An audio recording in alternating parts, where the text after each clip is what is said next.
All right, good morning, friends. It's Tuesday. It's gonna be a good one. Always a good day, isn't it? It's a choice, and that's one of the great privileges that we have.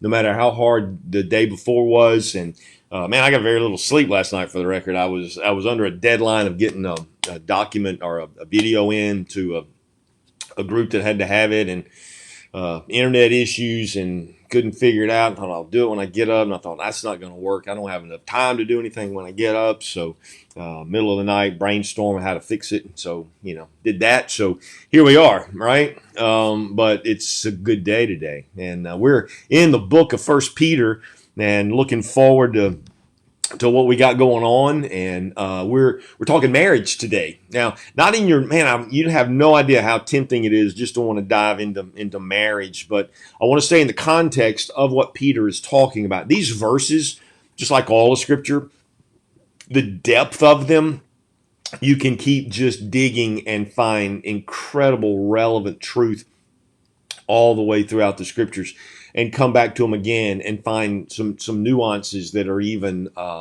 deeper than what you had before. And this is the way it is on marriage. But the context of this is how to handle a hostile environment in the marriage. And so this is where we're going. This is what we're looking at today and tomorrow. We'll be following through those things. So just to remind you, Peter is dealing with how do we live in this hostile environment of against persecuted world against Christians. And so we relate to that in a lot of ways, not near as in depth as they did, but we certainly know that we are seen as a minority. We are seen as more naive. We're seen as foolish, rather, ignorant. All of those things are true of us because we hold values that the world don't appreciate, right?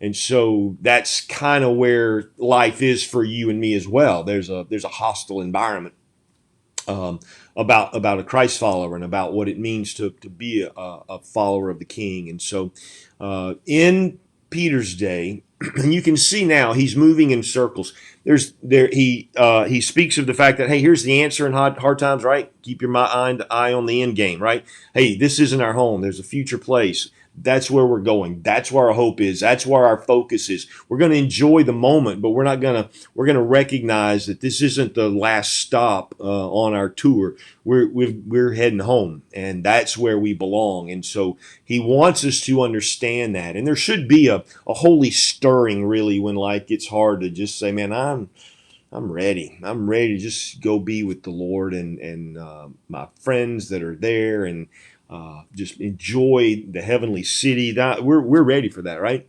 Then he says the second thing is so in the world that you are living in, though, knowing that the government is hostile toward them, and they were, he says, I want you to submit to governing authorities. I want you to honor the emperor. That would be Nero. I want you to obey all the laws, obey the rules, just be a good model citizen. It's the best way to shut everybody up. And so we looked at that. And then he says, and then I want in the marketplace, not so much marketplace, master slave, but we translate that because the context flows well in that. The slaves in those days were going to bump up against masters who hated Christians, and so they would just wear their slaves out, brutally so, and all of that. And again, Peter's writing, and he says, here's how you handle that kind of thing. Here's how you handle for us an unjust boss or a hostile work environment, and all of those things. You submit, you honor, you humble yourselves, and you regard others as more important, and you live and you be the best employee that you can be. And then he moves into, because there are three really social circles that we live in, right? We live in a governmental system. That's one, government and its structure. That's a social system. Then there's the workplace. That's a social system. And then there's the home, another social system. And so now he's drilling down. You can see that he starts with the big. Here's how you handle the world. Here's how you handle your world in the workforce and in the marketplace, so to speak. And then here's how you handle the world when you get into the home. And so that's the context of everything. So the context here is on a hostile environment at home. Now, these principles apply whether you and your spouse are believers. Both of you are only you are. And so this is what he's driving home. But again, it's the same theme, and the key word keeps coming up. It's the word submit. Let's read it together. I'm going to read the whole thing, actually through 7 also, and then we'll break it down. Wives, in the same way as what? In the same way you handle your master, in the same way you handle the emperor, you do the same thing with your husband. Submit yourselves to your own husbands, so that if any of them do not believe the word, see, there's our context. He's talking about those who you are unbelieving. So this would be the scenario. The gospel is making its way through Roman provinces and colonies and Rome itself. And there are people who are hearing it and they are coming to Christ. Well, so here he's writing to a woman, speaking rather to them, in the context of the fact that they were rocking along in their pagan marriage and things were as it has been for Rome forever. And then you realize there's a Christ and there's someone who can take your sins away, and there's someone who can give you hope and a peace and a future, and who can generate a different kind of love for you. And so your whole world was turned upside down with Christ, and you found yourself in love with him and a Christ follower. And then you come home and realize that your husband doesn't embrace those truths. Now he sees you as an embarrassment to him, because in Rome world, man is God. And so your wife now is not what she should be, and she's seen as as an outsider. She's seen as hostile to Rome. If he's in the workplace, that can wear into his money. If he's in government, it's like a death sentence. And so these are the issues that they're facing. And so he says, so wives, what happens when you come to Christ and your husband doesn't? How do you handle that environment? And so this is the context that he's in. And so he says that they may be won over without words by the behavior of their wives. When they see the purity and reverence of your lives, your beauty should not come from outward adornment, such as elaborate hairstyles and the wearing of gold jewelry or fine clothes. Rather, it should be that of the inner self, the unfading beauty of gentle and quiet spirit, which is great worth in God's sight. For this is the way the holy women of the past, who put their hope in God, used to adorn themselves. They submitted to their own husbands. Like Sarah, who obeyed Abraham and called him her Lord, you are her daughters if you do what is right and do not give way to fear. Husbands, in the same way, that word "in the same way" reminds us that he's talking about submission. So he's saying, husbands, in the same way that the wife submits to the husband, in the same way, when you have a hostile wife, here's how you respond: submission. So anyway, that's the context. So let's just kind of back up and see a flow of this, so that we can understand what's going on, because these principles are powerful, again, whether you have a believing mate or not. And they may be old-fashioned to some, but they're Bible. And you have to wrestle with whether you want to be obedient to the word or listen to the world and how it wants you to act. But the scriptures are pretty clear. Wives, he says, I want you to submit yourselves to your own husbands. Now, aren't you grateful he said to your own husbands? You're not going to submit to every husband, just your own husband. And that word means the same thing it means when we submit to our government, we submit to our boss. Doesn't mean we don't have our own mind, doesn't mean we're inept, doesn't mean we can't function by ourselves. It simply means that the position of the Christ follower is humility, to regard others as more important than themselves. This was the example of Christ. Paul told the Philippians that. And so it's true of us too. So there is this humility that we regard others as more important. So the wife will regard her husband as more important. She will line up under him. There will be this, it's a hupatasso, that's the term. It's a military term. It means to line up under. So you see him as the general, so to speak. You see him as the sergeant, whatever that deal is in the military term, and you line up under. So what he says, you try to honor. And this is the first step. Then he says, well, why are you doing that? So that if any of them do not believe the word, right? Because you've been trying to tell them the word, you've been trying to teach, and they're not listening. Well, he's saying don't keep doing that. They may be won over without words by your behavior. Your behavior is your best witness for the gospel of Christ. And isn't that true? It's true of all of us, no matter where we are. Being a good, holy, upstanding, honoring, respecting individual speaks so much louder than my Bible thumping, telling people they're going to hell kind of a thing. And I'm not bashing that. I'm just simply saying that it is our behavior that is the light that the world sees, right? Let your light so shine before men that they may see your good works, right? And glorify your Father in heaven. It's those good works that lets us do that. So here's what he's saying. It is your behavior, not your words, that will win him. So when you're in a hostile marriage situation, whether they call themselves a believer or not, and it's tense, it's not your words that's going to fix them. I promise you that. That only makes a man dig his heels in. Solomon knew that when he said, I had rather live in the corner of a roof than with a nagging woman. And he says, then I would, in one of the others, he says, I would rather live in the desert than with a nagging woman.